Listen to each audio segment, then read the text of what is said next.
Hi, I am Aarti. Welcome back to my channel. तो जैसा कि आप लोग को पता है कि नर्सिंग ट्यूटर का फाइनल स्कोर कार्ड रिलीज हो चुका है आफ्टर नॉर्मलाइजेशन।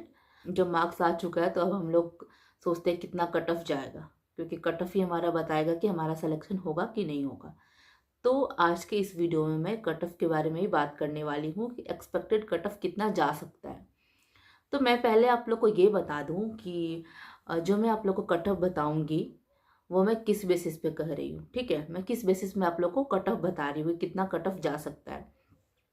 ठीक है, तो मैंने अपने फ्रेंड लोग से पूछा है, जैसे कि कितना मार्क्स आ रहा है। जैसे कि आपको गवर्नमेंट कॉलेज की बात कर ले, वहाँ आपको विम्स में पावापुरी मेडिकल कॉलेज से जो भी बीएससी नर्सिंग किए हैं उनमें 2 सेशन होगा, एक 19 से 23 वाला सेशन, एक 20 से 24 वाला सेशन।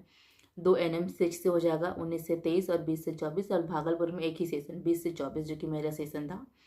तो ये लोग हमारा गवर्नमेंट कॉलेज से 5 सेशन हो गया। तो मैं इन लोग का मार्क्स जानी हूँ, फिर एनालिसिस की। उसके बाद मैंने आईजीएमए से मेरे फ्रेंड लोग हैं उनके मार्क्स जाने। उसके बाद जो भी एमएससी नर्सिंग किए हैं और लोग भी एग्ज़ाम दिए हैं उनके मार्क्स को भी एनालिसिस की। और उसके बाद से जो लोग कॉन्ट्रैक्ट बेसिस पे अभी किसी नर्सिंग कॉलेज में पढ़ा रहे हैं तो उनका मार्क्स जानी हूँ। उसके बाद कुछ लोग एम्स में भी हैं, उन लोगों ने भी एग्ज़ाम दिया है, फिर उनका मार्क्स। ठीक है, तो मैं सारा मार्क्स ये लोग का एनालिसिस करने के बाद आप लोग को एक एक्सपेक्टेड कट ऑफ बता रही हूँ। ठीक है, और जो मैं मार्क्स बता रही हूँ 1-2 नंबर आगे पीछे हो सकते हैं। ठीक है, तो हम सबसे पहले बात कर लेंगे यूआर कैटेगरी की। ठीक है, तो यूआर कैटेगरी में जो टोटल सीट है वो 203 सीट है। ठीक है, और इसमें भी हमारा 35% सीट जो है वो गर्ल्स के लिए रिजर्व है। ठीक है, और जो हमारा 35% सीट है वो जिनके पास बिहार का डोमिसाइल होगा उन्हीं के लिए है।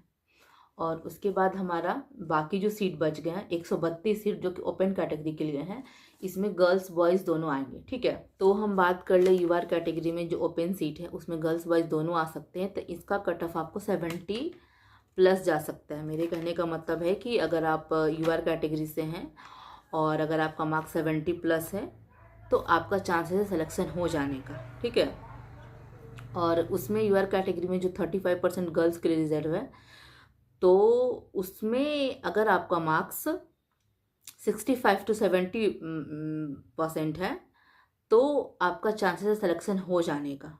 ठीक है, तो ये 35% जो गर्ल्स का रिजर्वेशन है इसमें बस जिनके पास बिहार का डोमिसाइल है वही एलिजिबल होंगे। ठीक है, अब हम लोग बात करेंगे यूआर कैटेगरी में ईडब्ल्यूएस कैटेगरी की। ठीक है, तो ईडब्ल्यूएस कैटेगरी में टोटल हमारा जो सीट है 46 सीट है। इसमें भी जो हमारा 16 सीट है वो गर्ल्स के लिए रिजर्व है। बाकी हमारा जो 30 सीट है वो ओपन कैटेगरी के लिए है। तो ओपन कैटेगरी वाले का कट ऑफ जो है वो 65 to 70 के बीच में जा सकता है। ठीक है, अगर आप ओपन कैटेगरी से हैं और ईडब्ल्यूएस कैटेगरी से हैं तो अगर आपका मार्क्स 65 to 70 के बीच में आया है तो आपका चांसेस है सिलेक्शन हो जाने का। उसके बाद ईडब्ल्यूएस में जो गर्ल्स का रिजर्वेशन है अगर उनका मार्क्स 60 प्लस है तो चांसेस है सिलेक्शन हो जाने का। ठीक है, हम लोग ने यूआर कैटेगरी की बात कर ली और ईडब्ल्यूएस कैटेगरी की। अब हम लोग बात करेंगे ओबीसी में। तो ओबीसी में हमारा क्या है, ईबीसी और बीसी 2 कैटेगरी आता है। और तो बीसी कैटेगरी की बात कर ले तो इसमें क्या है ना, नंबर ऑफ स्टूडेंट भी ज़्यादा है। और मैं जहाँ तक मार्क्स देखी हूँ बहुत सारे स्टूडेंट ऐसे हैं जिनका मार्क्स बीसी कैटेगरी में 65 to 70 के बीच में भी है और 70 प्लस भी है। ठीक है, तो इनका कट ऑफ थोड़ा ज़्यादा जा सकता है। तो इसमें हम बात कर लें बीसी कैटेगरी में ओपन सीट के लिए।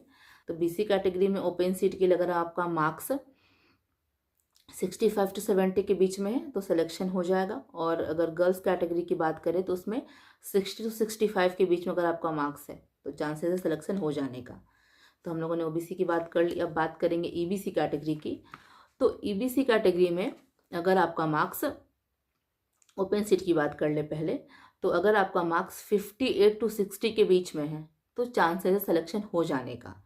उसके बाद ईबीसी में जो गर्ल्स का रिजर्वेशन है अगर उनका मार्क्स 55 या 55 प्लस है तो चांसेस है सिलेक्शन हो जाने का। ठीक है, उसके बाद हम लोग बात कर लें एसटी कैटेगरी में। तो एस कैटेगरी में ओपन सीट की बात कर ले तो अगर आपका मार्क्स 50 to 55 के बीच में है तो चांसेस है सिलेक्शन हो जाने का। ठीक है, और एसटी में जो फीमेल हैं अगर उनका मार्क्स 45 to 50 के बीच में है तो चांसेस है कि सिलेक्शन हो जाने का, क्योंकि एसटी का सीट भी कम होता है। उसके बाद हम लोग बात करते हैं एससी कैटेगरी की। तो अगर एससी कैटेगरी में हम लोग ओपन सीट की बात कर ले, तो ओपन कैटेगरी की बात कर ले, तो अगर आपका मार्क्स 45 है, 45 या 45 प्लस है, तो चांसेस है कि सिलेक्शन हो जाएगा। और एससी कैटेगरी में हम लोग बात करें फीमेल का, तो अगर उनका मार्क्स 40 प्लस है तो चांसेस है कि सिलेक्शन हो जाए। ठीक है, तो मैं आपको फिर से बता दूं, ये हमारा एक एक्सपेक्टेड कट ऑफ था, जो कि मैं आप लोग को एनालिसिस करने के बाद बता रही हूँ। और 1-2 नंबर आगे पीछे हो सकते हैं। और बीटीएससी जिस तरह से काम कर रही है, तो उससे ऐसा लग रहा है कि जल्दी हमारा डीवी करवा दे, और उसके बाद जल्दी हमारा डीवी करवा दे। और आई थिंक फेब मार्च तक हमारा सब कुछ बीटीएससी मतलब स्टाफ नर्स का सब कुछ क्लियर हो जाए। तो ऐसे ही इन्फॉर्मेशन के लिए हमारे चैनल से जुड़े रहिए, और हमारे चैनल को सब्सक्राइब करिए, और वीडियो को लाइक करिए, कमेंट करिए। और ऐसे ही मैं आप लोग को अपडेट देती रहूँगी वीडियो के थ्रू। और तब तक के लिए बाय, मिलते हैं एक नए वीडियो के साथ। Thanks for watching, bye bye.